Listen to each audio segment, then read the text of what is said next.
Muito boa noite a você que está na companhia da Canção Nova e obrigado já pela sua presença aqui no nosso programa de hoje.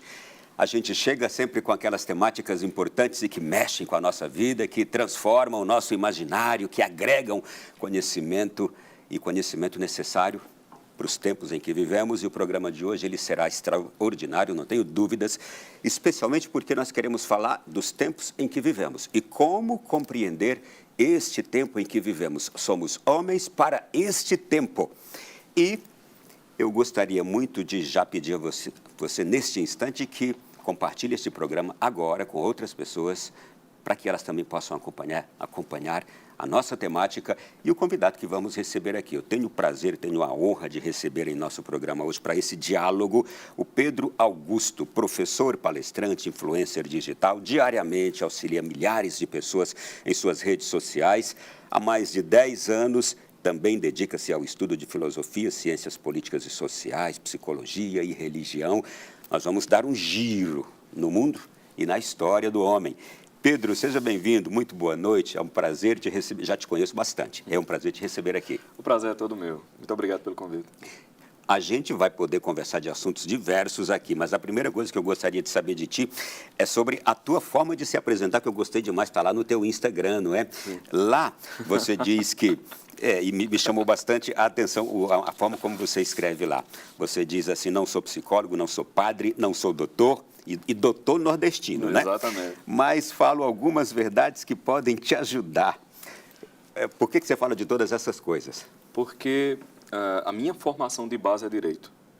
Então, eu fiz direito, trabalhei como advogado, assim, a minha formação oficial é essa. Só que a minha vida toda, meu núcleo de interesses não foi o direito.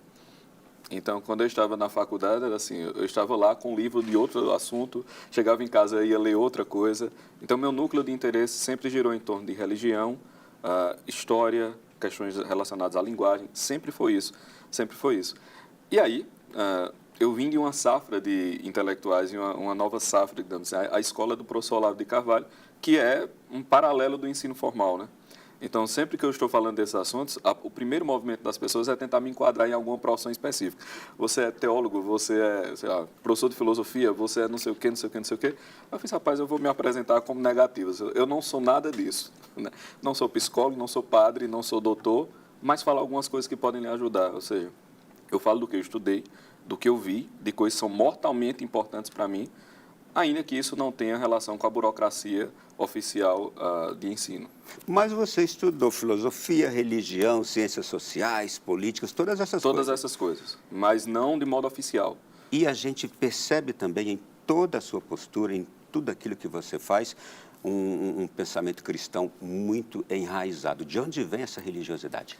Da minha família, né? A minha família é a típica família católica brasileira, ou seja, há protestantes, espíritas, pessoas que frequentaram o candomblé.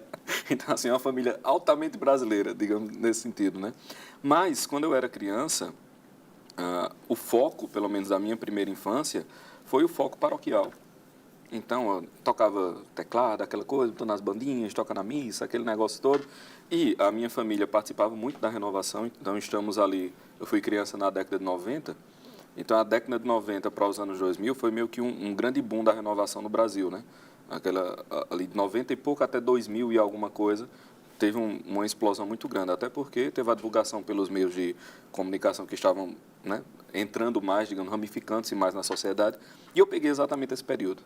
Então, a vida paroquial, na minha infância, era praticamente a vida paroquial dos grupos de oração da renovação. É época da explosão do padre Marcelo Rossi no Brasil e no mundo exatamente, inteiro. Exatamente, exatamente, teve isso. Foi uma época também de crescimento da própria Canção Nova, ali os anos 2000, né? O final da década de 90 é quando a Canção Nova adquire o seu canal na televisão e passa a ser nacional. Exato, e aí você tem o binômio Padre Léo, Padre Jonas. Sim. Exatamente ali naquele período. Então, realmente foi um período de expansão e foi o período ali da minha infância e início da adolescência. Você trata de questões religiosas com propriedade. Isto é, você se aprofundou no conhecimento religioso. Sim, faz pelo menos uma década que eu Eu venho estudando essas coisas. E não é por nada que se eu tivesse curiosidade sobre madeiras e mesas, assim, eu passaria uma década estudando tipos de madeira, tipos de corte. É um traço de personalidade, né? Como o meu foco foi para a religião, assim, fiquei setado nisso por anos. E aí ocorreu um negócio curioso, Ronaldo, que é o seguinte. Quando você começa a estudar, a primeira coisa de quem se dedica à vida intelectual, um pouquinho mais, eu não estou nem falando virar o intelectual, que isso é uma coisa muito, muito grave, assim, no sentido de que é muito sério, né? De gravidade de erro, não, é de gravidade de seriedade. Mas quando você se dedica um pouco ao assunto, você começa a perceber o quanto você não sabe. Assim, a primeira escada da sabedoria é perceber o quanto não percebe. Se você percebe isso, você já percebeu demais. Você já sabe muito. Né? O só sei que nada sei. Por quê? Para o indivíduo ignorante ou tolo, tudo é simples. Porque ele não consegue, ele não se apercebe das nuances. Então, o mundo dele é preto e branco, em esquemas simples. Ele não percebe as gradações de cinza que existem entre uma coisa e outra. Ele não percebe o mundo que existe ali entre uma afirmação e outra, porque o mundo dele é bipolar, liga, desliga, certo e errado, e pronto, nos esquemas mais simples possíveis. Quando você começa a cavar certos assuntos, você percebe, primeira coisa, a realidade é muito complexa. Assim, a criação é muito grande, é muito maior do que você. E aí, quando você começa a lidar com temas religiosos, você começa a perceber que não dá para lidar com religião de verdade a partir de esquemas simples. Então, para você saber, por exemplo, sei lá, vamos pegar um assunto que foi, por conta dessa questão protestante dentro da minha família, e espírita, dois assuntos que sempre me tocaram pessoalmente, né? A questão da reencarnação e a questão do protestantismo em todos os aspectos. O papado, Eucaristia, aquelas coisas que o protestantismo brasileiro tende a confrontar-se mais, né, com o catolicismo. Só que para você saber isso, cara, você tem que saber muita coisa antes. Você tem que estudar tudo isso. Tem que estudar. Beleza, sei lá, maternidade divina. Maria não é mãe de Deus, Maria é mãe de Cristo. Ela não pode ser mãe de Deus. Como você é mãe de alguém que já existia antes? Eu já vi alguns pastores famosos dizendo isso. Certo, aí você entender isso, aí você vai voltar às heresias cristológicas do primeiro século. Você vai voltar àquelas discussões lá. Você vai ver a questão da encarnação. Você vai ver a questão da graça, da ordem natural, ordem hipostática. Aí você vai ver os méritos marianos a partir da maternidade divina. Ou seja, você começa a cavar, e 5 anos depois de você começar um assunto, você pensa, meu amigo, eu era um jumento completo há 5 anos. Aí, 10 anos depois, você vai dizer, rapaz, 5 anos atrás, eu não sabia, era de nada, entendeu? Isso me leva a refletir aqui sobre o seguinte, a religião e a religiosidade, para além de nos transformar, ela também explica muita coisa. O que a religião pode explicar? Absolutamente tudo.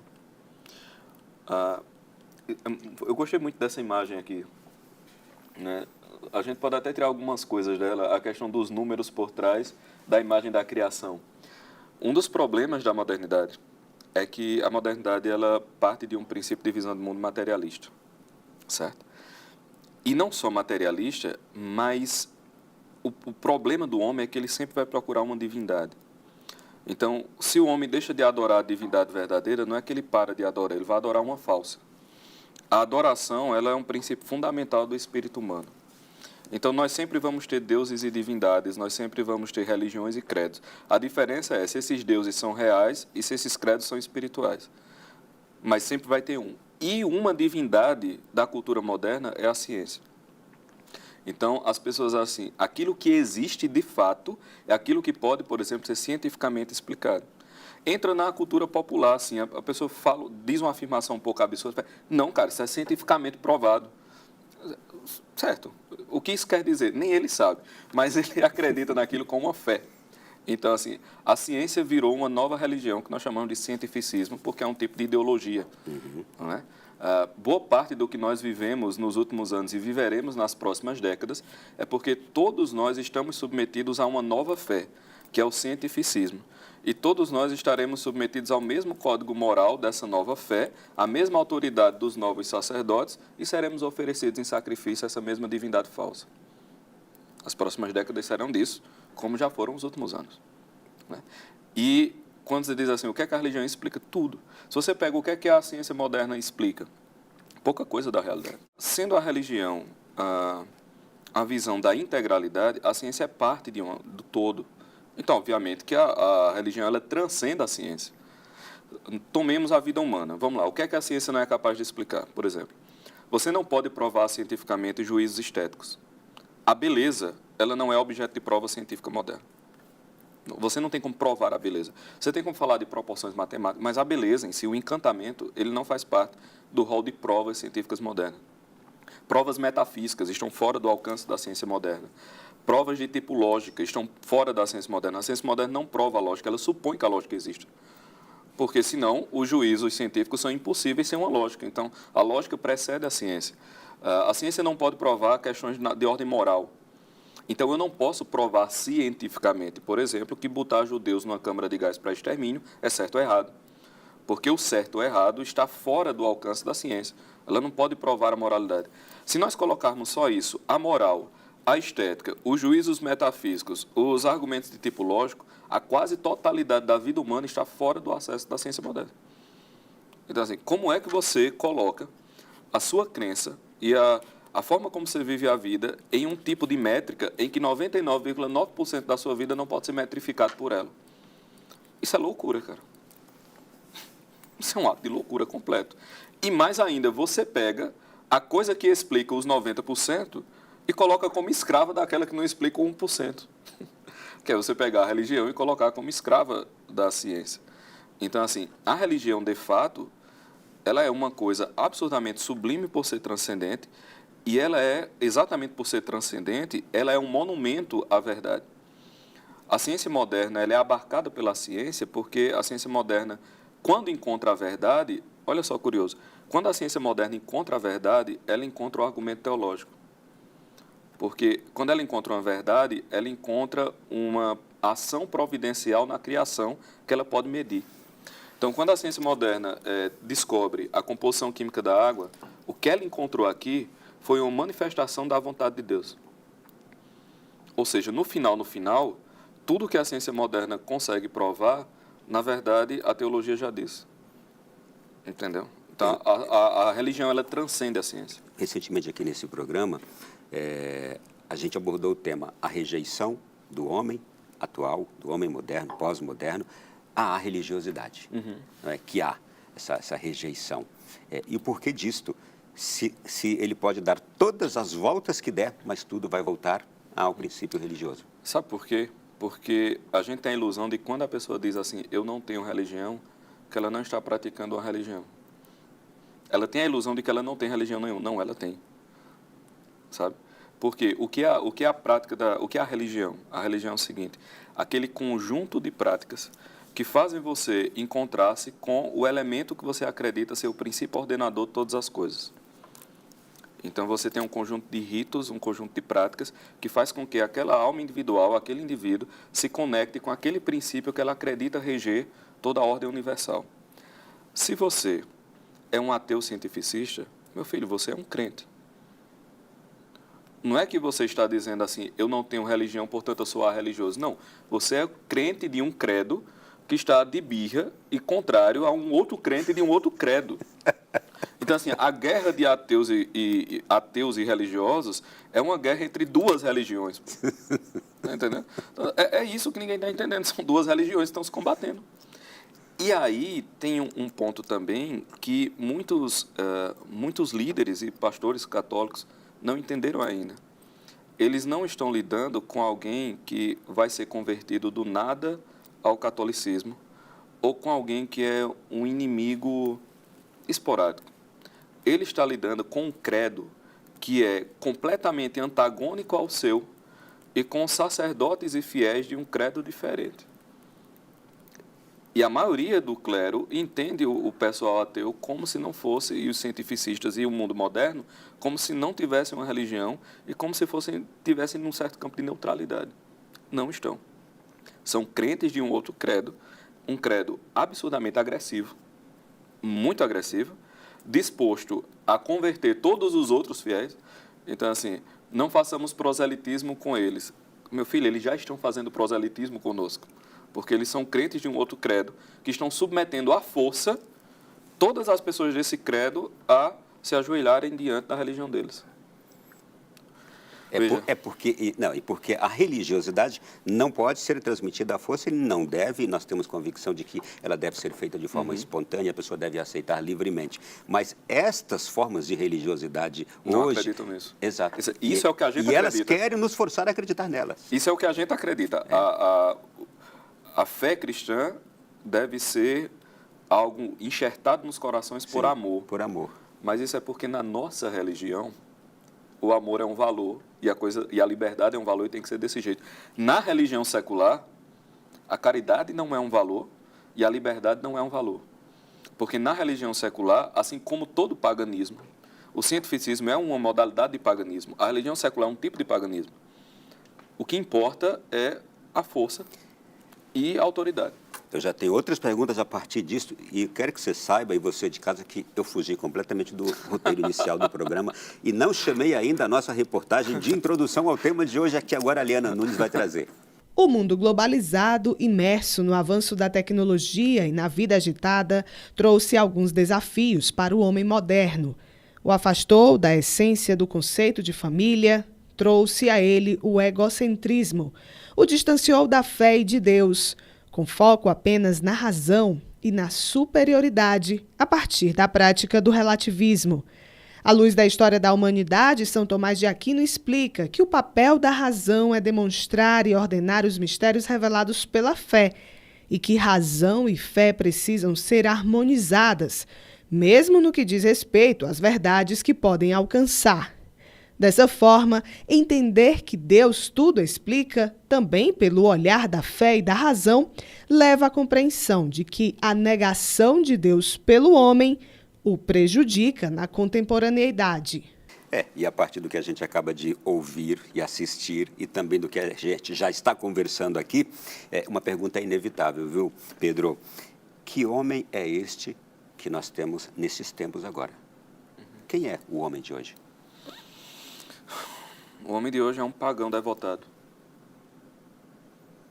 Veja, é muito complicado você fazer paralelos históricos, né? Porque todo paralelismo histórico é meio anacrônico, né?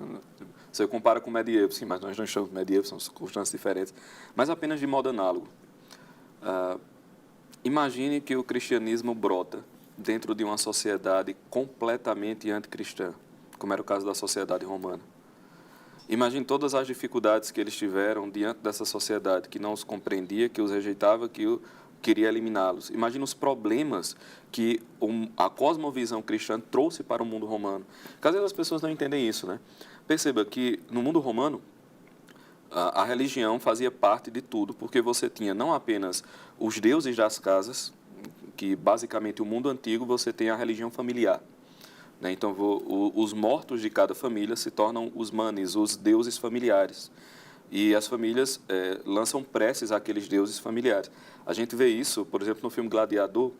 Lembre-se que tem uma cena que o general Máximos pede para o servo dele levar uns bonequinhos dos filhos, da esposa, e faz um altarzinho ali e tal. Lembro. Vamos mostrar aqui. Exato. E aí você vê essa cena lá. Exatamente porque você tem os deuses dos lares, né? As famílias mais proeminentes, essas divindades familiares, elas terminam se misturando com o que a gente conhece como o panteão olímpico, os deuses olímpicos, aquela coisa toda, e terminam virando os deuses da cidade, né? E você tem uma mistura do poder civil com o poder religioso, ao ponto de você prestar a devoção divina a líderes religiosos, a lei civil ser parte da lei divina. Isso estava muito misturado no mundo antigo, né? No paganismo antigo. É até bem curioso porque o casamento no mundo antigo era o seguinte: quando a mulher casava, não é que ela mudava de família, ela mudava de religião. Porque você tinha a religião familiar com cantos próprios, onde o pai de família era o sacerdote daquela família, e tinha cantos que eram passados de pai para filho, e quando ela mudava, ela adotava os deuses do marido, né? Então ela mudava de religião no casamento. Veja a importância do casamento no mundo antigo, né?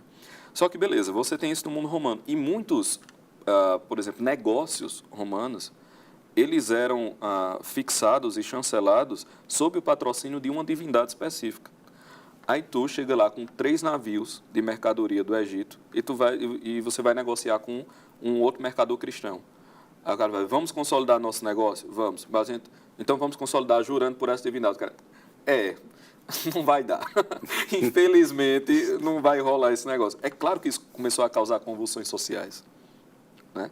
Então, o mundo antigo, ele simplesmente não só não entendia, como era atrapalhado pelo cristianismo e como odiava o cristianismo exatamente porque era frontalmente contrário a tudo que ele acreditava.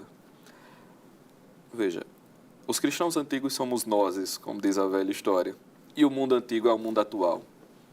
Nós estamos num novo tipo de paganismo, um paganismo de tipo materialista. Então, a sociedade ela não é mais cristã. O que conversávamos ali fora, o antigo regime acabou, certo? O Estado garantidor dos direitos humanos e da liberdade que a gente viu nos 300 anos que se passaram, foi um Estado que surgiu só porque o cristianismo ainda surgia. Quer dizer, o Estado moderno, né, dos direitos e tal, ele já é uma degradação da cristandade. E ele só sobreviveu enquanto a seiva da cristandade ainda corria no tecido social. Quando isso acabou, que já começou a acabar, então nós caímos de volta ao paganismo antigo. Nós estamos no mundo pagão e nós somos católicos. Opa, olá romanos, cheguei. Né? Então, quando você vê toda essa perseguição, quando você vê a perseguição moral, quando você começar a ver a perseguição física, não é à toa que a doutrina ela terminará sendo criminalizada. Uma coisa que poucos notaram, Ronaldo, me desculpe estar falando tanto, é só para aproveitar, porque eu não vi isso sendo dito ainda. Mas uma coisa que poucos notaram foi o seguinte: nos últimos anos, nós demos ao Estado o direito de legitimar o tipo de interação física que as pessoas tinham. Qual é o problema disso? Se a interação física entre os indivíduos, se os corpos, eles são concessões do Estado, se as interações entre os corpos são concessões que o Estado permite ou tira, isso cria um grave problema para os católicos. Exemplo de interação física, só para deixar bem claro. Abraços, apertos de mão, ritos litúrgicos. Se o Estado interfere sobre a disposição física biológica dos fiéis, sobre o corpo dos fiéis, sobre como eles se relacionam, sobre como eles participam dos ritos litúrgicos, isso cria um grave problema para a gente, porque nós somos a religião do corpo. A igreja é o corpo místico de Cristo, a continuação histórica do corpo místico de Cristo. Nós recebemos o corpo místico do nosso, aliás, nós recebemos o corpo nosso, corpo, sangue, alma e divindade na Eucaristia, e os santos são expressões da encarnação do Verbo na história. Nós somos a religião do corpo. Se o corpo é domínio estatal e os direitos sobre o corpo são concessões do Estado, em algum momento a própria doutrina da transubstanciação será considerada um chamamento à desobediência civil.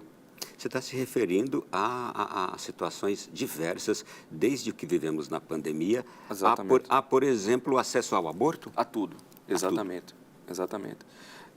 O que a pandemia fez foi acelerar o controle da nova religião cientificista sobre a população como um todo e sobre o catolicismo também. Então, existe uma grande diferença, Ronaldo, entre você ser o legítimo detentor da moral sobre os corpos dos seus fiéis, como é o caso da igreja, e você dizer, não, essa medida aqui está ok. Isso aqui eu vou, pessoal, isso aqui pode. Não, isso aqui já entrou numa área. Ou seja, você está determinando até onde o Estado pode entrar ou não. Mas se você transforma, isso aqui é um problema, se você transforma a Assembleia num eco da religião estatal, você não está protegendo o povo.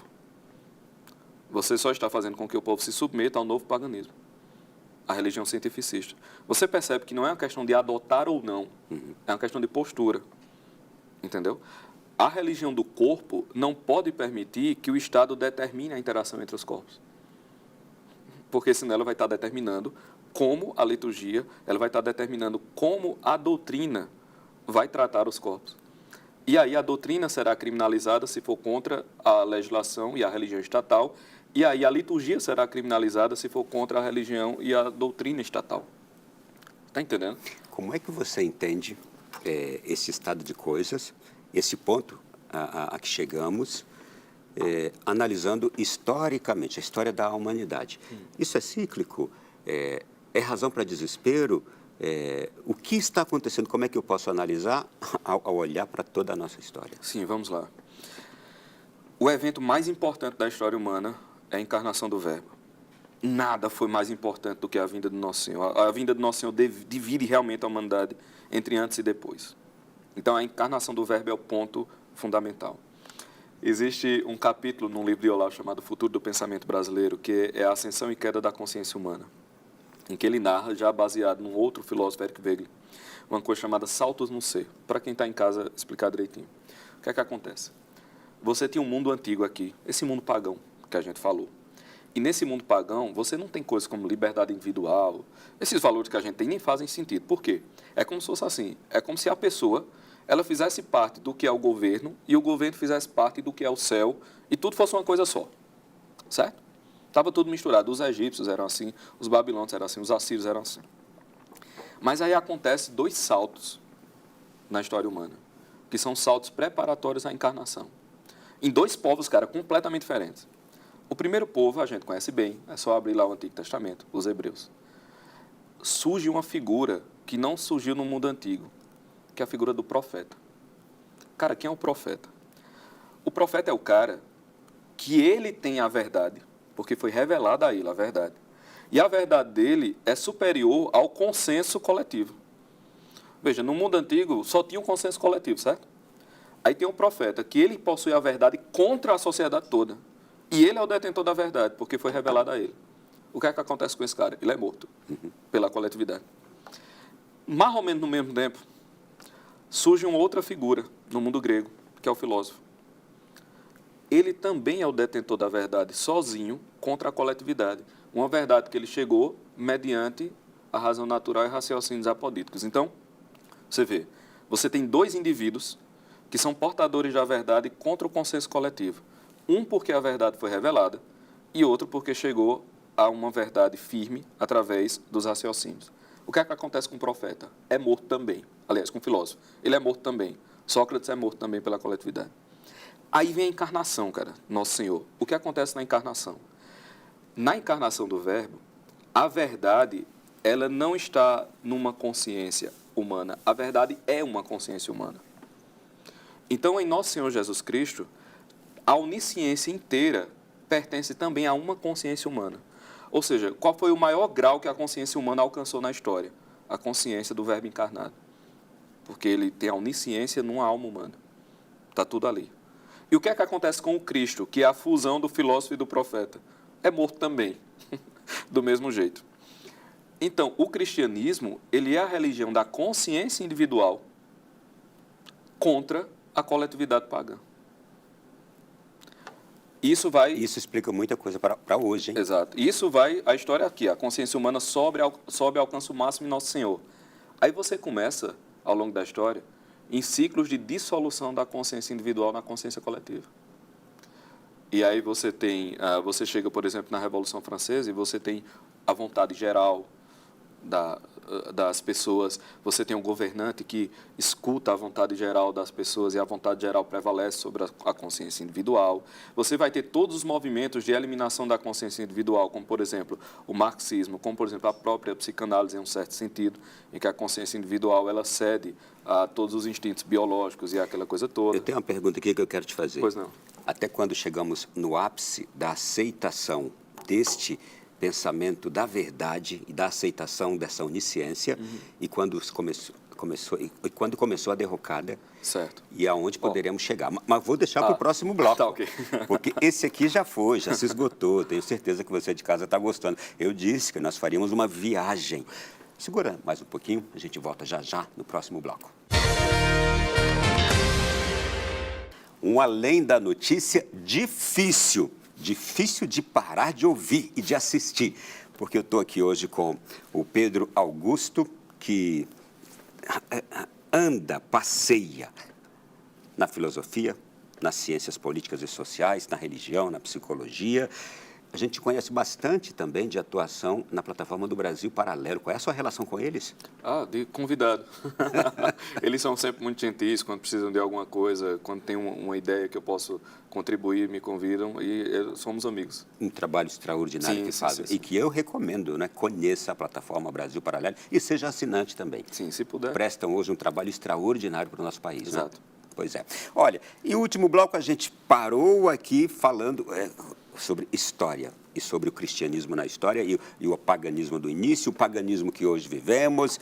Quando é que nós chegamos, qual foi o ápice do pensamento cristão na nossa humanidade, na nossa sociedade? O ápice do pensamento cristão foi o século XIII. O ápice da cristandade, ali, o renascimento do século XII e o século XIII. Século XIII, que é o século de Santo Tomás, o século... Francisco de Assis. Exatamente, né? Ali 12 e 13. Veja, uma coisa que nós temos que parar de ter é um vício da inteligência chamado cronocentrismo. O que é o cronocentrismo? Crono é tempo, né? Cronômetro, ordem cronológica, né? Cronometrar alguns produtos, cronos por aí. Né? E o centrismo é exatamente você ter essa ideia de centralidade. Então, o que é o cronocentrismo? É você achar que a sua época é a melhor época do mundo. Por quê? Porque é a sua.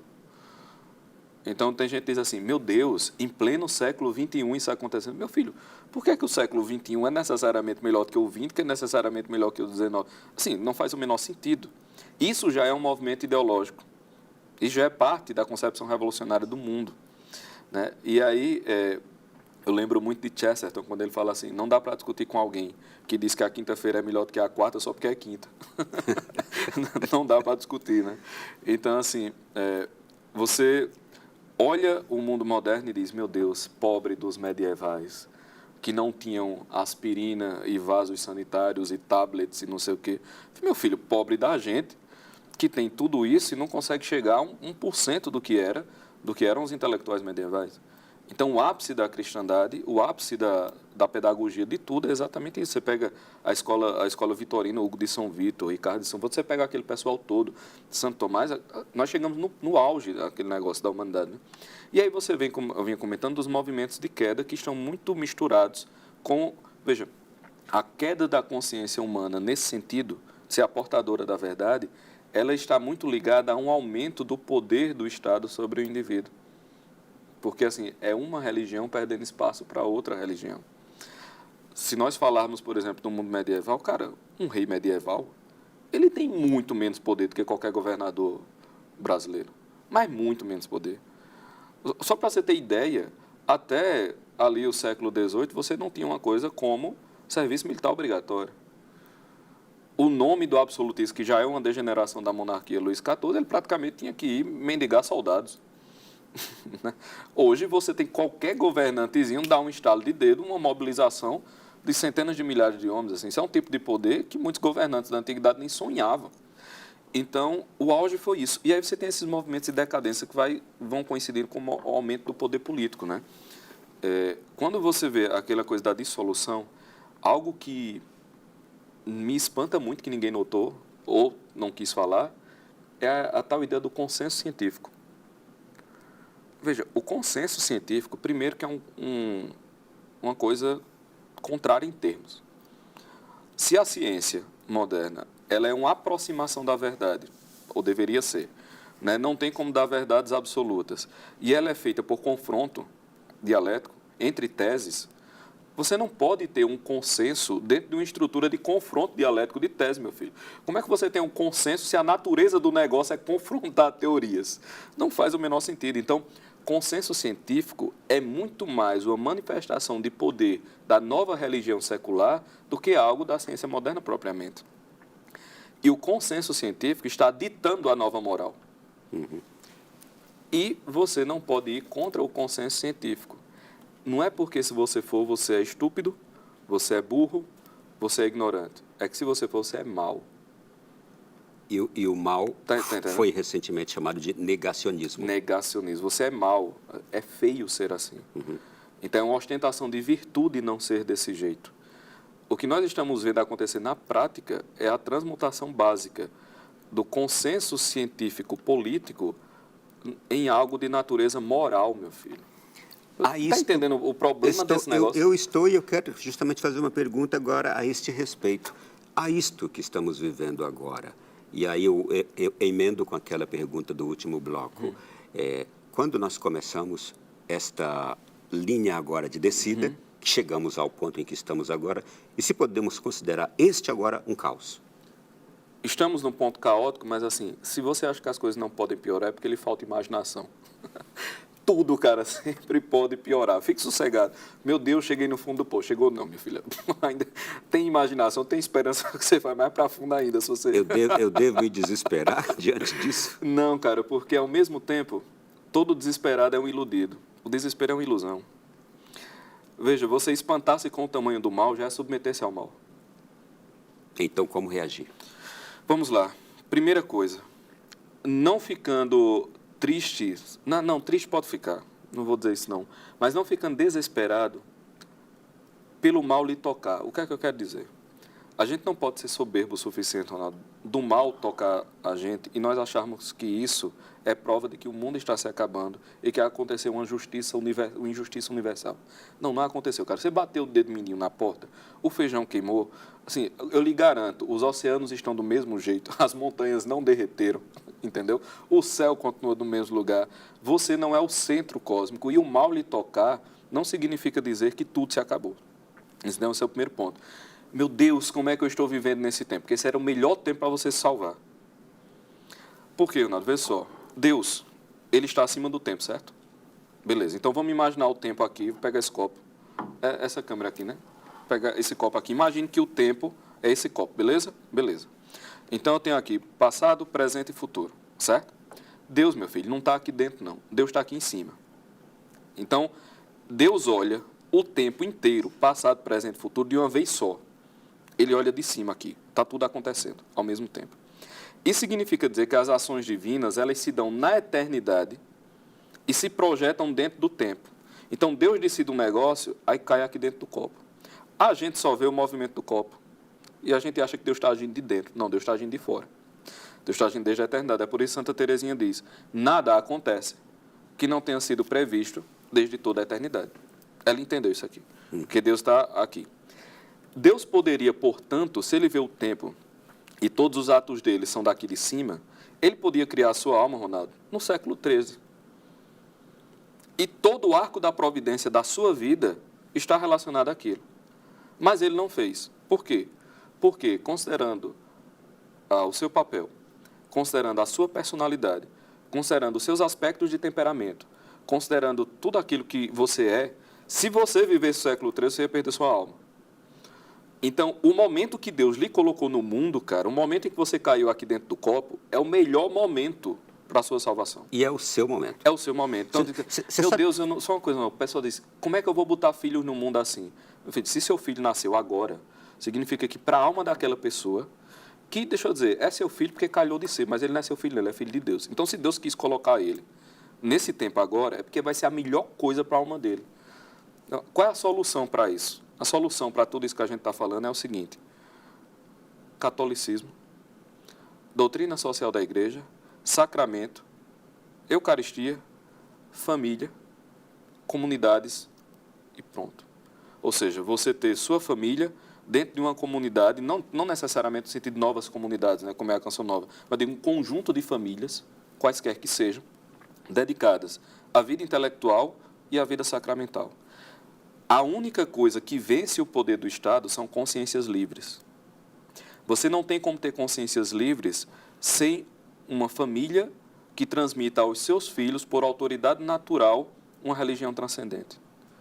A consciência livre depende da liberdade e da autoridade das famílias. Por que é o último campo de batalha é a família, meu filho? Porque se você destrói a autoridade natural, você destrói a transmissão da fé transcendente. Você destrói a transmissão do credo, que é exatamente o inimigo do credo secular.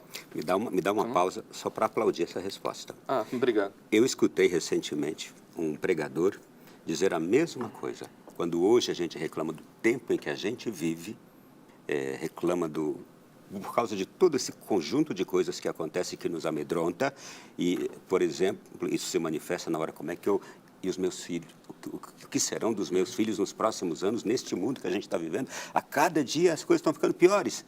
Esse pregador dizia, não, você e seus filhos foram colocados por Deus neste tempo e para santificar este tempo. Uhum. E ele trazia outra coisa que você me fez recordar aqui agora. E foram justamente nos tempos mais difíceis da humanidade que Deus fez surgir grandes santos. Exatamente. Né? Grandes santos na nossa história surgiram em momentos difíceis. Então, nós hoje somos chamados a sermos esses homens virtuosos e os nossos filhos igualmente. Então, trabalhamos na busca das virtudes. Mas voltar àquela fé, aquele catolicismo, que não se suja com isso nem com aquilo, ele se mantém reto, na pureza do... Que ele paira acima do que está acontecendo no mundo, né? É assim, ó, é o pau quebrando e você se confessando, comungando e tendo menino. Tá entendendo? É assim que funciona o negócio. Acreditando em Deus. Exatamente. Não parar de acreditar em Deus. Não parar, veja. O desespero, ele é sempre uma ilusão. Todo desesperado é um iludido. O desespero é uma tentação. Inclusive, esse movimento que parece muito piedoso, não vou colocar filhos no mundo porque o mundo está mal, é um movimento de profunda impiedade. Porque ele é baseado, primeiro, no ódio à providência, no desespero, que é uma ofensa a Deus, e no amor próprio.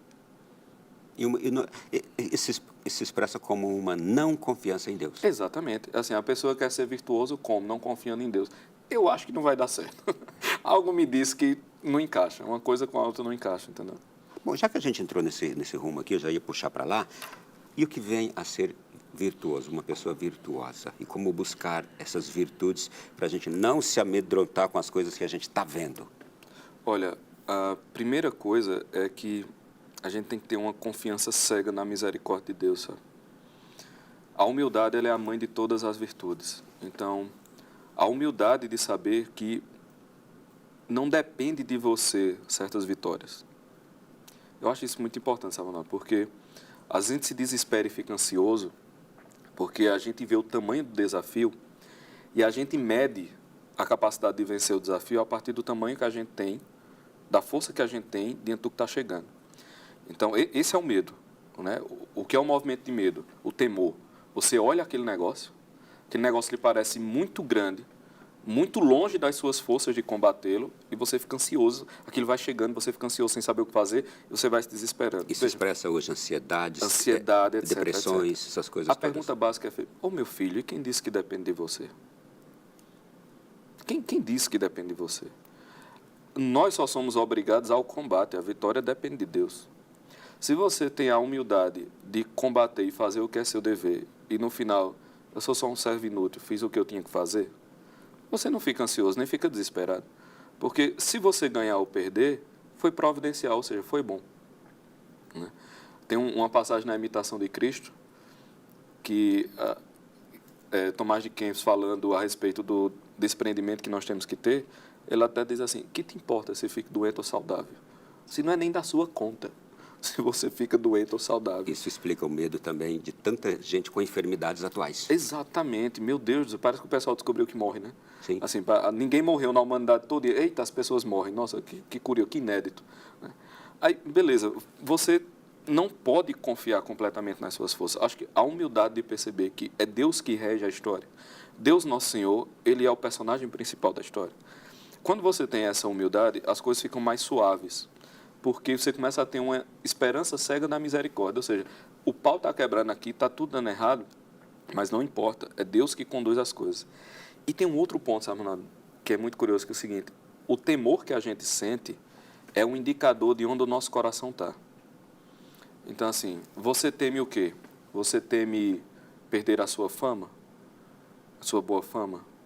Você teme ser desprezado? Isso pode indicar que o seu amor... Perder a sua beleza. Perder a sua beleza. Aquilo que você tem medo de perder é onde o seu amor está. Onde o seu coração está. É onde o seu coração está. O Evangelho fala, né? Onde está o teu tesouro, está o teu coração.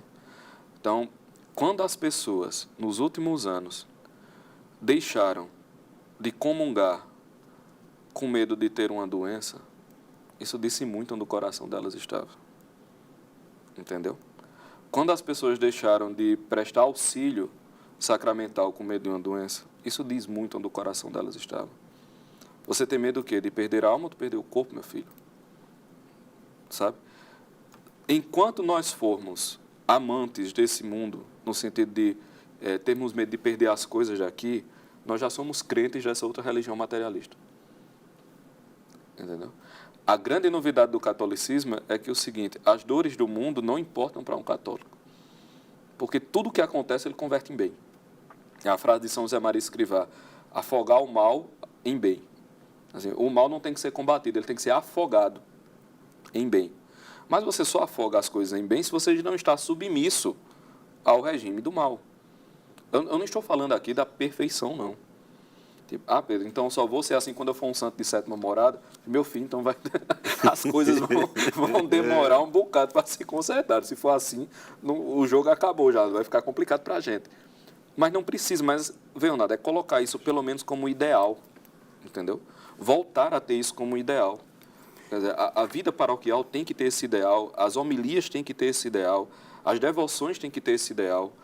O desapego desse mundo e a transcendência, eles têm que ser a base de qualquer coisa que se faça. Uma volta à fé mais pura. Exatamente. Trabalhar as virtudes a partir daquela sese que a gente deve buscar, não é?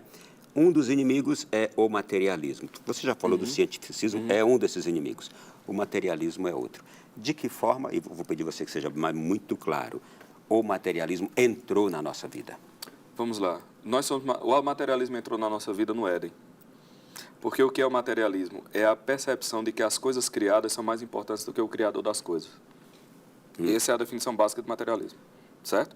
Aí você vai ter as milhares de nuances ao longo da história humana. Mas no final, todo materialismo é isso. Você olha a criação e a criação parece mais real do que o ser que disse que ela era de tal ou qual forma. E a criação parece melhor, mais agradável. Parece melhor. E aí, não só a criação, mas a manipulação da criação que eu faço. Ou seja, o mundo que eu concebo, ele é superior ao mundo concebido por Deus. Isso, no final das contas, é o materialismo, né? E todos nós somos materialistas. Os vícios capitais, eles têm algo de materialista, né? E aí, você falou, me perdeu, eu sei que você não perguntou isso, mas só para complementar, né, do materialismo como inimigo, mas tem um outro inimigo também, que é a imaturidade. Veja, a graça supõe a natureza. Um cachorro não é chamado à santidade, um gato não é chamado à santidade, porque a natureza deles não comporta aquilo. A vida espiritual exige uma certa quantidade de virtudes naturais. Então, assim, antes de você ser santo, você tem que ser gente. Me parece que é um princípio fundamental básico, né? Antes de ser santo, você tem que ser gente. Então, a maturidade do homem, a centralidade da psique, a estabilidade, ela é um elemento necessário ao crescimento espiritual. Completamente necessário. E hoje você tem um bando de gente muito carente. A gente vê isso, Ronaldo, em vida comunitária. Você está numa discussão numa mesa dessa, vamos pegar o elemento paroquial, já que estamos falando aqui para um público que, né, geralmente frequenta. Você está numa mesa, vamos discutir o assunto. Depois de 5 minutos de discussão, o assunto já não está sendo discutido. Porque a pessoa está com raiva porque a outra não concordou com ela. O assunto já foi e agora virou uma questão completamente pessoal, de natureza emocional, uma briga psicológica, assim. Tem certas reuniões que a pessoa tem pena do padre porque ele não está lidando com um problema paroquial, ele está lidando com os traumas das 5 pessoas que estão na mesa discutindo. Isso é imaturidade completa. Isso vai enlouquecendo as famílias, vai enlouquecendo as pessoas. E aí, os apelos de demonstração de virtude dessa nova religião materialista pegam muito. Porque cada vez que eu ostento a virtude imposta, eu fico como o bonzinho. E as pessoas começam a me olhar como alguém que segue as regras. E eu, como um carete, acho aquilo a coisa mais deliciosa do mundo. E qualquer pessoa que não seja desse jeito, para mim é uma ameaça, porque ela diz para mim o quão não bonzinho eu sou. Então, a imaturidade, ela é um problema dos nossos tempos, né? Então, nós temos uma sociedade pagã, que tem uma religião materialista, de natureza cientificista e de várias outras naturezas, não vai dar tempo de falar aqui, mas temos, e pessoas imaturas. Então, qual deveria ser, me parece, o papel dos líderes cristãos? Uma coisa que tinha que começar desde base é o seguinte: maturidade. Então, o que é que os grupos de jovens poderiam fazer de melhor? Tornar os jovens maduros. Não, como se vê acontecendo aos 4 cantos, no país todo, grupos de jovens cujo objetivo é manter os jovens jovens. Não, meu filho, o grupo de jovens é para ter o objetivo dele sair da juventude o mais rápido possível. Assim, o que é que a igreja espera dos jovens? Que envelheçam, pelo amor de Deus. Ninguém está aguentando mais vocês, jovens, não. Envelheçam, meu filho. Não é perder a alegria, não é isso que a gente está falando. Mas se a maturidade ele é um elemento necessário à vocação, que é um elemento necessário ao crescimento espiritual, significa dizer que não há mística em imaturos. Sim. Não, e você está me fazendo aqui recordar quantas pessoas com 40, 50, 60 anos completamente imaturas, com comportamento juvenil. Exatamente. Quando não, eu diria adolescente. Adolescente. E na pior acepção do termo Sim. adolescente. Porque minha avó casou aos 16 anos. Então, assim, já tinha adolescente maduro. Já tinha adolescente maduro. E pessoas com 50 que não chegaram nessa maturidade. Não casariam com a maturidade da minha avó aos 16. Entendeu? Estou me lembrando de dois poetas aqui portugueses que brigavam. Um que dizia que eu gostaria de ter os seus 50 anos a mais porque você não tem os 50 anos a menos que eu tenho. Alguma coisa assim, quando eles estavam brigando. Eu lembro de uma frase, agora você falou, fez referência, não lembro de uma, acho que foi Shaw, meu Deus, era até um combatente de Chesterton que ele diz assim: a juventude é uma coisa maravilhosa, pena que é desperdiçada com jovens. Você falou de imaturidade, eu não havia perguntado, mas eu gostei muito também quando perguntei do materialismo e que buscaram uma relação cada vez maior com os animais. Nada contra eles, criaturas amadas de Deus. São Francisco de Assis nos ensinou a amá-los tanto e a integrá-los a nós, mas há hoje um exagero, não é? Total. Vou voltar a Chesterton, né? Onde há adoração de animais, há sacrifícios humanos. Que é o que a gente está vendo. Então, a própria ideia de que animais amam... Olha, de coração, eu não tenho nada contra você nem seu bichinho. Eu gosto demais de cachorrinho, né? Quem me acompanha sabe, Fred, o poodle mais doido do Brasil, está lá com minha avó. Não tem problema nenhum. A questão é o seguinte: seu cachorro não lhe ama. Ele tem afeto por você. São coisas diferentes. O amor só é possível naquelas criaturas que são capazes de compreender a verdade. E aí elas podem amar, porque o amor exige liberdade. Você não tem liberdade sem amor. Quando você está lá, vai se casar, é de livre e espontânea vontade que faz isso, porque se não for, o sacramento é inválido. O sacramento nem aconteceu, porque o amor supõe liberdade. Por que é que Deus não eliminou o mal e nos tornou escravos do bem? Porque a gente só é capaz de amar Deus se a gente for capaz de rejeitar Deus. Porque o amor exige liberdade, e o amor total exige liberdade total. Se um animal não tem liberdade, logo ele não pode amar. Então, assim, como é que eu vou dizer? Esse ódio ao homem, porque o homem é mau, já é uma submissão ao mal, meu filho.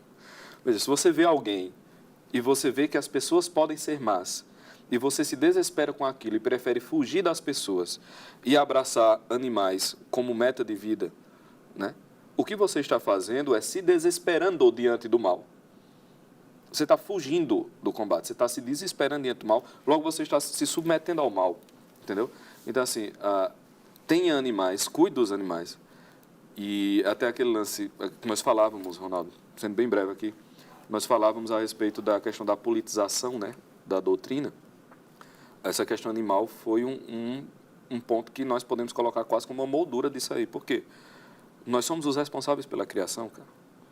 Deus nos colocou para guardar a natureza, né? Ele botou o homem num jardim para custodiar e cultivar, né? Eu até esqueci os termos, mas... E dominar sobre todos os seres vivos. E todos os seres vivos. Isso exige responsabilidade. Então, assim, não é porque o ambientalismo foi uma pauta tomada por pessoas que odeiam a doutrina católica que cuidar da natureza não faz parte da doutrina católica. Entendeu? Então, o pessoal, muitas vezes, por repúdio a uma ala política que tomou conta dessa questão ambiental, não, então bora asfaltar a Amazônia, né? Asfaltar a Amazônia, vamos matar mico-leão dourado e matar tudo. Não, meu filho, a questão não é essa, não. Nós somos responsáveis pela criação. Nós temos que ter amor completo à criação. O quanto o homem puder desenvolver-se sem eliminar nada de maneira assim, agressiva, tem que ser feito. Agora, você tem uma coisa chamada hierarquia de valores. Se eu lhe perguntar aqui, você prefere salvar um estuprador ou um cachorro se ambos estiverem à beira de um precipício? Se você disser que prefere salvar o cachorro, já tem alguma coisa errada. Porque aquele estuprador, a alma dele, valeu a cruz. Entendeu? Ainda que você o tire de lá para puni-lo. Porque o exercício da justiça justa é um ato de caridade. Mas você não pode dizer que a vida dele vale menos do que a vida do seu bichinho de estimação. Porque a alma dele é imortal, a do seu cachorro não é. A alma dele valeu a cruz, a do seu cachorro não valeu. os anjos e os santos estão rezando para ele se converter, eles não estão rezando para o seu cachorro se converter, não. Entende? Então, assim, Nossa Senhora ama aquele indivíduo e está com o coração dela voltado para o seu filho, para que aquele indivíduo se converta. Ela não está voltada para o seu poodle, não. Para que o seu poodle se converta. Então, ainda que você o tire de lá para aplicar justiça nele, até capital que seja, mas isso é um ato de caridade e a vida dele, mesmo assim, vale mais do que a do cachorro. A gente não pode, assim, hierarquia de valores, entendeu? Tem coisas mais importantes. Assim, entre duas coisas boas, a gente escolhe a melhor das duas. Então, existem graus de perfeição. A alma humana, ainda que de um humano que não vale nada moralmente... Um humano desfigurado. Um humano desfigurado, ela tem um grau de perfeição superior ao conjunto dos macaquinhos, cachorrinhos, peixinhos, golfinhos. O conjunto dos animais somados não tem o valor de uma única alma humana. Você entrou neste aspecto todo, e aí eu volto na nossa conversa ali. A gente teve uma conversa no café aqui antes, viu, gente? E o café é delicioso, e foi tão boa quanto deixa... essa aqui, né? E ali a gente falava do quanto foi magistral Leão XIII na doutrina, na sua encíclica Rerum Novarum, doutrina social da Igreja, porque ele falava ele trazia um pensamento que era numa linha ali que não se mistura nem com o liberalismo materialista e nem com o socialismo comunista, nada. Ele conseguiu trazer uma doutrina para a Igreja completamente pura, que nos faz enxergar esta verdade. Exatamente. Ronaldo, tem duas coisas do mundo moderno que a Igreja deu ao mundo moderno, que elas são vilipendiadas, elas são manchadas por quem ataca e por quem defende. Essas duas coisas são a doutrina social da Igreja e o Concílio Vaticano II. Assim, o pessoal usa... Quem ataca o concílio ataca de um modo injusto, e quem defende o concílio defende pelas razões erradas. A doutrina social é a mesma coisa. Quem ataca por injustiça, e quem defende pelas questões erradas. Então, o que a gente vê da doutrina social da Igreja sendo instrumentalizada, por exemplo, à esquerda e à direita, é um negócio impressionante. Que é o que a gente viveu e vive. Que é o que a gente viveu e vive. Porque... atualmente, não só no Brasil, né? No mundo todo. Então, você pega, por exemplo... A doutrina social da Igreja, na doutrina social da Igreja, a propriedade privada é um valor. Aí, o pessoal do espectro mais à direita transforma a propriedade privada, que é um valor, num valor absoluto. E que não funciona desse jeito. Com um valor absoluto e o maior de todos os valores. Você vê na doutrina social da Igreja, por exemplo, a meritocracia é um valor. A justiça, a desigualdade pela justiça do que você pratica é um valor. Aí o pessoal pega isso e transforma a meritocracia num valor absoluto.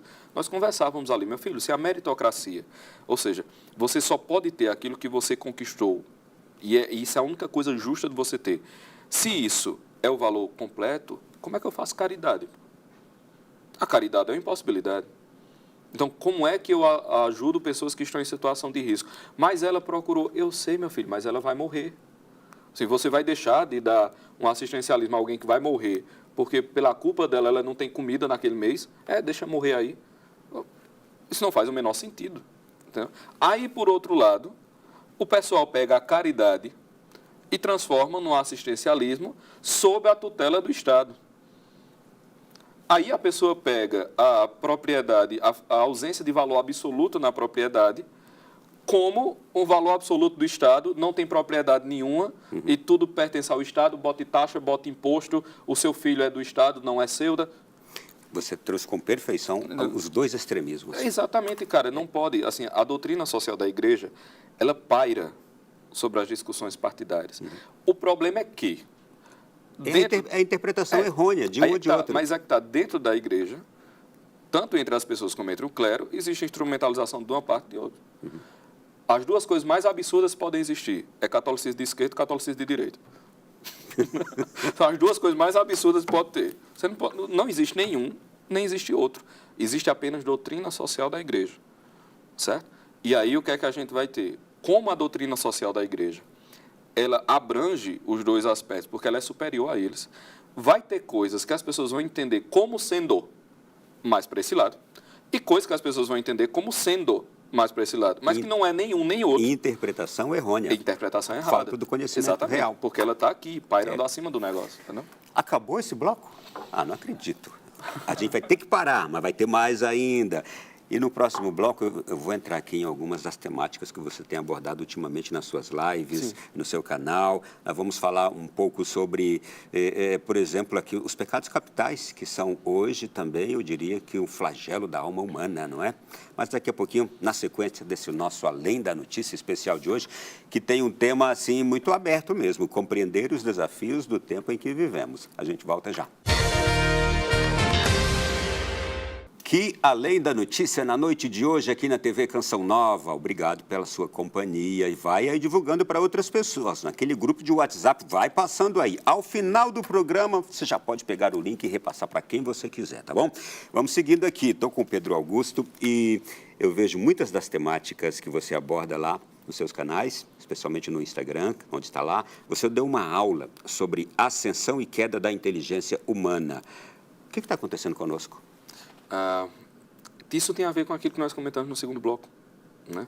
A inteligência humana, ela tem a ver com a consciência humana de quem nós somos. Então, você tem tanto esse fenômeno macro, que nós falamos de dissolução da consciência individual, como a gente tem um fenômeno do emburrecimento programado. Inclusive, você tem até uma obra que tem esse título, né? O emburrecimento programado. Se nós tomarmos a educação, por exemplo, de uma criança nas escolas catedrais do século XII, e nós tomarmos um doutorado na melhor universidade brasileira, uma criança dessa de 15 anos, ela estava absurdamente mais preparada do que qualquer doutor de doutorado de universidade brasileira. E eu não estou exagerando. Meu Deus, que eu século? não estou exagerando. Em que século? 12, 13 ali. Uma Meu criança, Deus. um adolescente, um jovem que completasse o trivium, né, o início das artes liberais, estava absurdamente mais preparado e eu não estou exagerando. Deixa eu te perguntar, existe alguma escola hoje no Brasil, no mundo que ensine aquilo que se ensinava naquela época? Olha que curioso. Cara, o Brasil é um negócio fantástico, porque exatamente no Brasil nós temos um renovo desse movimento. Eu tenho uma esperança muito grande no Brasil, sabe? Ao contrário de muitos meus colegas, tem um até que fica tirando onda. Falei, Pedro, eu queria ter... Você é muito esperançoso no Brasil, isso aqui deu errado. Fiz, não vou dizer que não deu, não. Deu errado um pouquinho.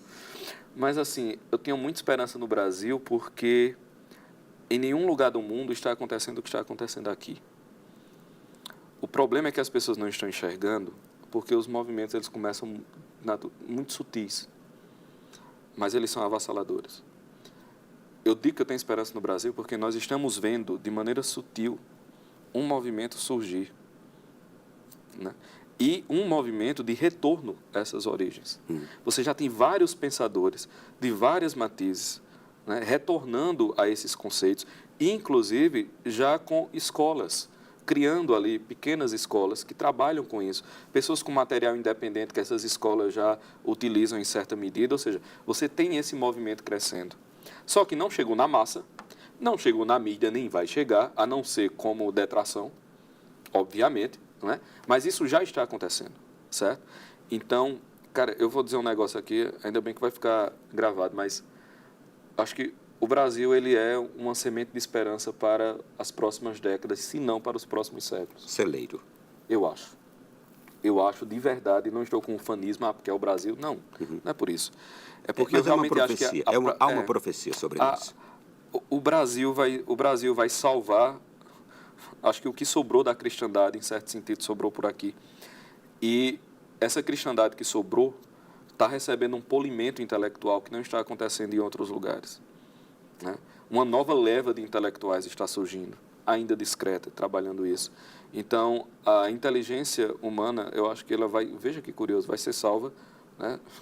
Eu não vou nem citar aqui, porque senão o processinho vem, mas a inteligência humana, ela vai ser salva exatamente nesse caos aqui que nós estamos, entendeu? Isso vai acontecer.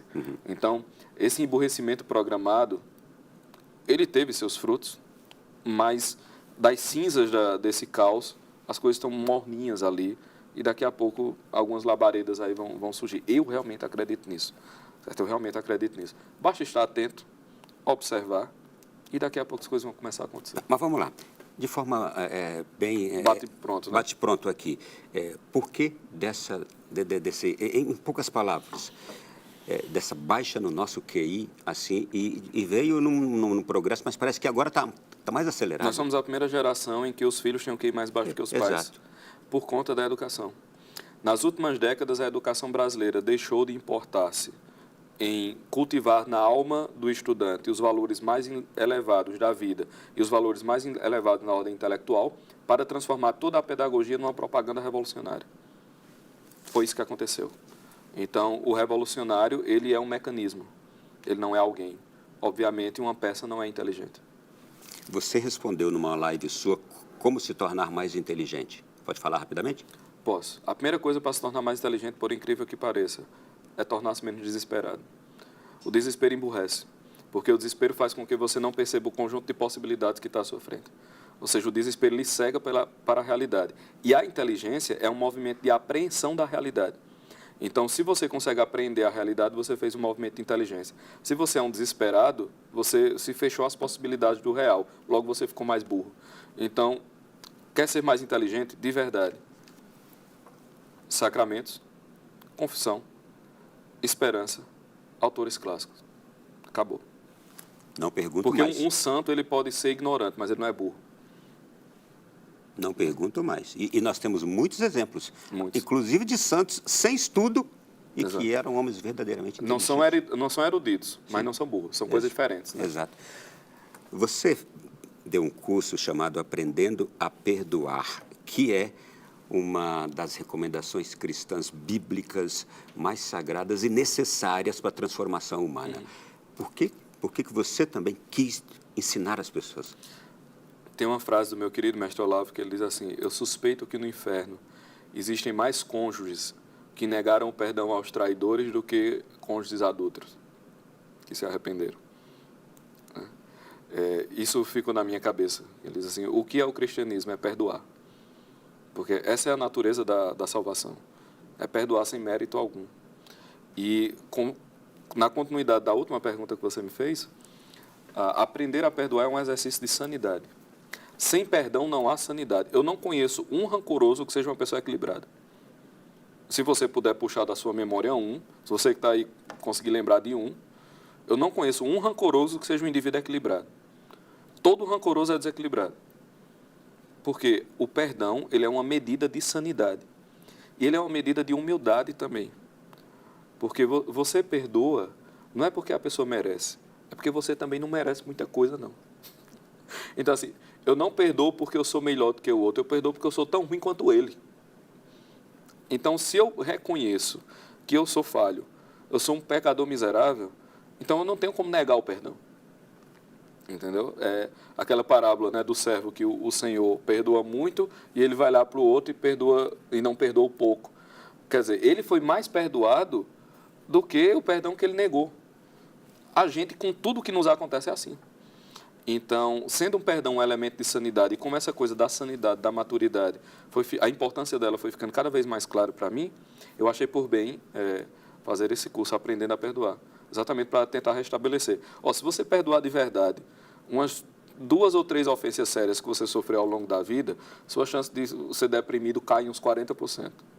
E por que todas as vezes que a gente escuta isto, da forma que você está falando, a gente sempre se remete, em primeiro lugar, a outras pessoas e não a nós? A gente nunca se lembra do que a gente provocou no outro, né? Do quanto a gente pode perdoar. Ou do quanto nós somos rancorosos por causa desta falta de perdão. Sim, olha só, olha que negócio louco. Você é ofendido, e eu não estou dizendo que a ofensa foi irreal, não. Você pode ter sido vítima de uma injustiça mesmo, né? Você foi ofendido. E grave, dolorosa, não estou negando isso. Aí você foi vítima disso. Aí você começa a se sentir injustiçado. Porque foi injustiça real, prejudicado. E você fica rancoroso e não perdoa. Acontece que com o tempo, aquele rancor vai envenenando a alma e você vai se tornando mais mal do que a pessoa que lhe ofendeu.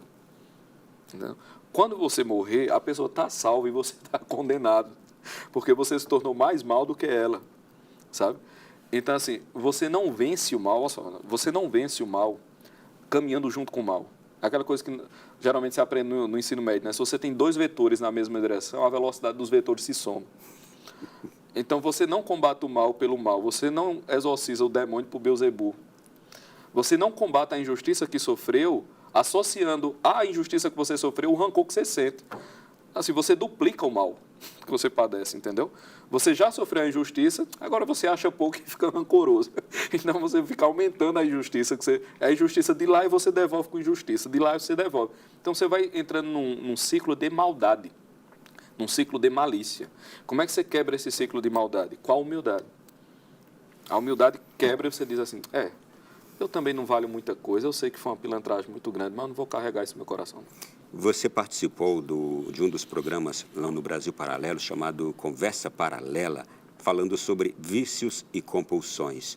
É um dos males do homem de agora, né? Exato. Não, do homem de todos os tempos. De todos os tempos. Veja, todos os homens são viciados. No que é que a gente é viciado? No mal. Assim, o que é ser viciado? É o seguinte, suponhamos, eu sou viciado em água, né? Eu sei que tu pediu para eu botar aqui, mas vou colocar aqui rapidinho. Eu sou viciado. Eu sou viciado em água. Diante do objeto do vício, eu perco meu controle. Eu desejo o objeto do vício. Eu salivo pelo objeto do vício.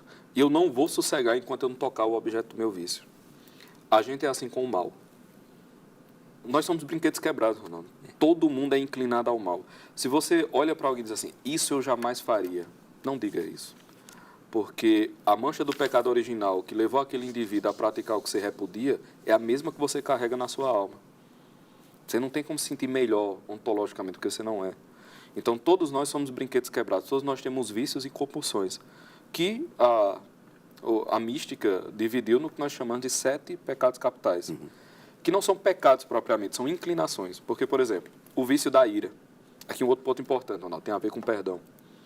Se nós soubéssemos bem o que é o vício da ira, uma das coisas mais importantes que nós lutaríamos para ter era uma coisa chamada paciência.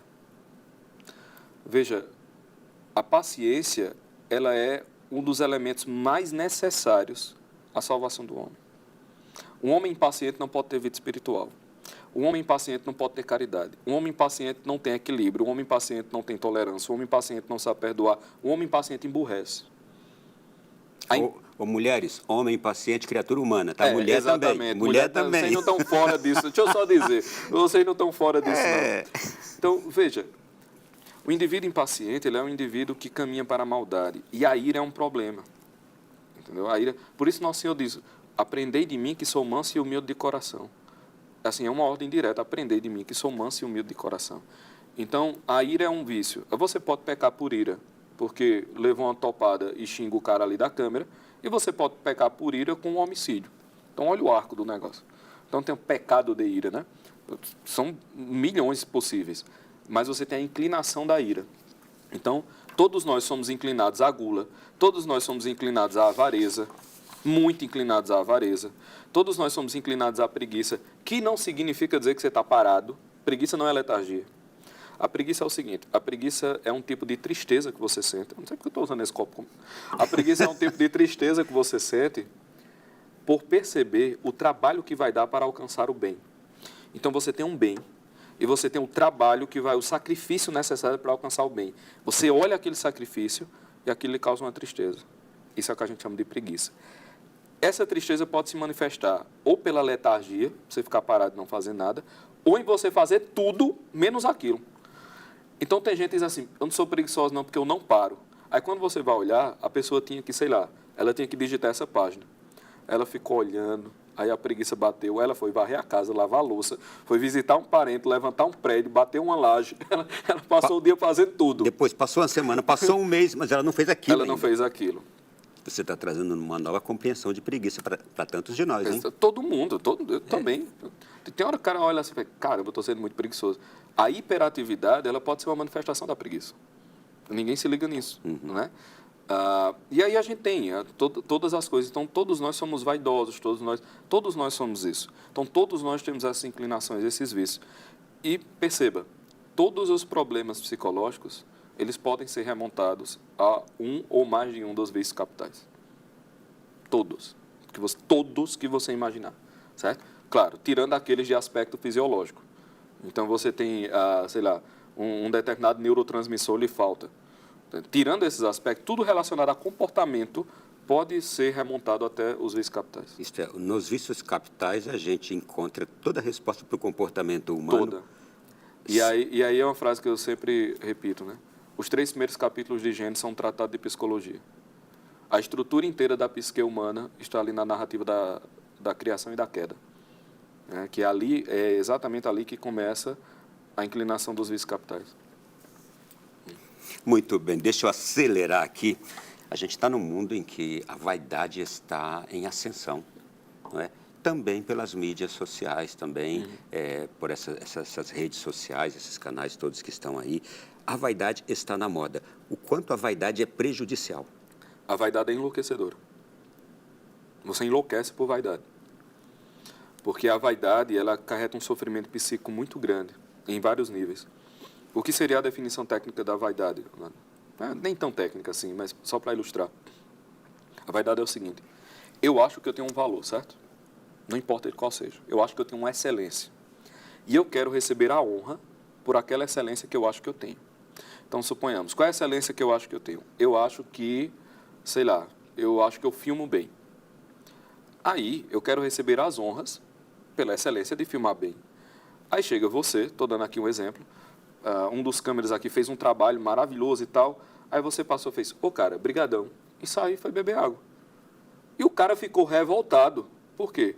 Você não prestou as honras que ele julga serem legítimas para a excelência que ele tem. Isso vale para roupa, para sentimento, para absolutamente tudo. Então, você faz algo e você quer receber a honra por aquele negócio. Isso aqui é a vaidade. Aí, o que é que começa a aparecer na vaidade? Primeiro, você começa a ficar ressentido quando você não tem uma determinada excelência. Você começa a ficar invejoso. Você começa a ficar irado porque a pessoa não lhe prestou a honra que ela deveria. Então, você começa a ficar irritadiço, impaciente, etc, etc. Você começa a não se relacionar direito porque você não faz as coisas que são necessárias. Você vai começar a fazer aquelas coisas que você julga que vai lhe trazer mais honra. Então, você começa a abandonar a verdade para fazer aquilo que vai ser mais cômodo, a sua honra pessoal. Mas aí entra um negócio seguinte: como é que você vai receber todas as honras se você não controla todas as pessoas? E aí começa a brotar em você uma frustração por não controlar a reação de todo mundo. E você começa numa sede de poder para alcançar mais excelência e controlar mais as honras que você recebe. Se você enlouquece. A vaidade é um elemento corruptor, é um elemento emburrecedor e é um elemento enlouquecedor. Então, assim, ser humilde, voltamos à fórmula que Nosso Senhor diz, né? O que é que eu devo fazer quando realizo uma tarefa? Sou um servo inútil, não fiz nada do que era o meu dever. Isso é um tratado de sanidade. Essa frase é um tratado de sanidade. Não posso deixar de fazer a pergunta seguinte. O exercício da paternidade e da maternidade. Quão necessário é que esse exercício seja executado da melhor maneira e como a gente fez essa viagem aqui na história, nós precisamos de indivíduos bem educados e especialmente educados na fé. Bora lá. Vamos partir de um primeiro princípio. Todo homem, toda mulher adulta é um pai e uma mãe, ainda que não tenha filhos biológicos, nem filhos adotivos. Eu não tenho filho nenhum. Bem, você é um pai. Eu não tenho filho nenhum. Sim, você é uma mãe, se você for uma pessoa adulta. Porque o que é uma pessoa com aspecto materno-paterno? Né? É aquela pessoa que ela está atenta às necessidades dos outros e que ela se vê responsável por satisfazer algumas necessidades dos outros. Então, você tem um aspecto paterno, quando chega ali um campo, você nota que o cara está meio... O que aconteceu, cara? Quando tu está precisando de alguma coisa? Não, tô não. Ou então, alguém fez algo errado, você fez, isso aí poderia ter sido feito diferente. Você está atento às necessidades, tem responsabilidade sobre o ambiente. Isso é um aspecto de cuidado paterno ou materno. Logo, todo homem adulto e toda mulher adulta é pai e mãe. E por homem e mulher adulta, eu digo que todo mundo tem mais de 16 anos. Entendeu? É pai e mãe, ainda que não tenha filho algum. Então, o exercício da paternidade começa com uma postura paterna e materna diante do mundo, diante daquilo que lhe cerca. O que é um problema na educação atual, porque as pessoas são educadas para permanecerem imaturas e crianças. Criança não é pai nem mãe. Então, se você tem uma criação da juventude para a eterna infância e a eterna adolescência, o que você vai estar fazendo é tirando dessa pessoa capacidades. Por isso, uma frase que eu costumo usar: quem mima não ama. Se você mima alguém, ou seja, se você pega a pessoa que sabe andar e coloca ela no colo, o que você está fazendo é tirando capacidades dela. Ou seja, você não está amando a pessoa, você está se amando, porque você adora carregar ela no colo. Então, você se ama e utiliza ela para se amar, ou seja, é um ato de pilantragem. Entendeu? Você está sendo malicioso, mau e pilantra, e dizendo que está amando. Você não está amando. Então, o exercício, a educação para a maturidade é o princípio da paternidade e maternidade saudável. E aqui a gente já tem um problema cultural. As pessoas não são educadas para isso. O outro problema é que tu conhece alguém, Ronaldo, que um adulto que você tirou as responsabilidades dele. Uma pessoa que é adulta e não tem responsabilidade nenhuma, ela fica doida. Pode ir atrás. Do mesmo jeito, se você pegar uma criança e botar a responsabilidade nela, vai atrapalhar a sua vida infantil. Se você pega um adulto e tira a responsabilidade dele, você vai atrapalhar a vida adulta dele. Um adulto sem responsabilidade é um perigo. Todo desocupado é perigoso. Um adulto sem responsabilidade é perigoso. Então, assim, assumir a paternidade e maternidade, tanto em nível de maturidade quanto em nível de família, é também um elemento de sanidade. Aí nós voltamos para aquela nova religião. Se você quer dominar o conjunto da sociedade, você tem que impedir que as pessoas se tornem maduras. E você tem que impedir que as pessoas se tornem pais e mães. Se você fizer isso, você tem um conjunto de indivíduos frágeis, suscetíveis ao desespero, mergulhados nos vícios capitais, ressentidos, rancorosos, sem sentido da vida. E alguém nesse instante está dizendo de casa, é o que nós estamos mais vendo. É o que nós estamos mais vendo. E aí basta alguém dizer, ei, você está assim? Sabe o que é a culpa? A culpa é do catolicismo, que fica dizendo que você tem que fazer tal e tal coisa. Venha para cá. É mesmo. Isso aqui é muito difícil. Eu vou para cá. Entendeu? Bem-vindo ao mundo moderno. E esse eu vou para cá saia da igreja, saia da igreja, saia da religião, não é? Rejeita a doutrina, não frequenta os sacramentos, não vive essa vida. E é justamente o oposto. É exatamente o oposto. Venha realmente viver uma fé autêntica, profunda, e isto será a resposta para essas questões todas. Essas questões todas. Problemáticas todas. Exato. O serviço, né? A utilidade de salvar a tristeza. O programa inteirinho a gente está indo e voltando sempre na mesma base ali. A base está numa fé autêntica, sim, pura, bem vivida, não é? E para terminar o nosso programa de hoje, uma pergunta. Ainda há esperança, não é? E se ainda há esperança, mas o que é a esperança? Não é que ainda é, que só existe esperança. O desespero é uma farsa. O desespero é uma inexistência. A única coisa que existe é a esperança. Veja, não existe mal grande. A única coisa grande que existe, a única coisa realmente surpreendente é a bondade de Deus. O resto não é. Veja, só Deus é. O resto não é. Então, assim, o desespero não é algo. Só Deus é alguma coisa. Então, não é que ainda há esperança, é que só existe esperança. Não é, todo o resto é ilusão. Quero te agradecer por essa presença aqui no programa. Realmente a gente fez aqui um percurso maravilhoso. Falamos de tantos temas. Ficaram outros também que não dá mais tempo de falarmos. Noutra ocasião, quando você estiver aqui, vai ser um prazer poder te ouvir de novo. Que é esse prazer meu. Fico muito, muito agradecido. Seu trabalho nas redes sociais, qual é? É diário? É diário, eu estou sempre postando coisas, falando, vídeos. Está no Instagram? Exatamente. Tem um curso que é o DPA, Direção Pedro Augusto. E toda semana eu subo uma aula. Então, o primeiro módulo foi falando sobre o desespero. Nós analisamos um livro chamado Tratado do Desânimo. O outro módulo foi falando sobre a bondade, a diferença entre ser bom e bonzinho. Qual a diferença de ser bom e ser besta? Está explicado lá. E nós estamos falando agora a respeito da constância, da virtude da constância, né? Como ela se aplica no dia a dia, o que ela é na vida espiritual, etc. Então, toda segunda-feira, sobe uma aulinha lá de 20, 30 minutos. Então, é bom de acompanhar, fácil, acessível, é feito mesmo para a entrada, né? O DPA, Direção Pedro Augusto. Obrigado pela sua persistência e vontade, desejo de aprofundar cada vez mais no conhecimento, na fé, para nos trazer, assim, respostas. É o que o mundo de hoje precisa, né? Eu que agradeço, de coração. Tá aí. Gente, esse foi o nosso Além da Notícia da noite de hoje. Já, a partir de agora, já vai lá no Canção Nova Play, pega o link e repassa para quem você quiser. Um grande abraço a todos, fique com Deus, até a próxima quinta-feira, aqui no nosso Além da Notícia.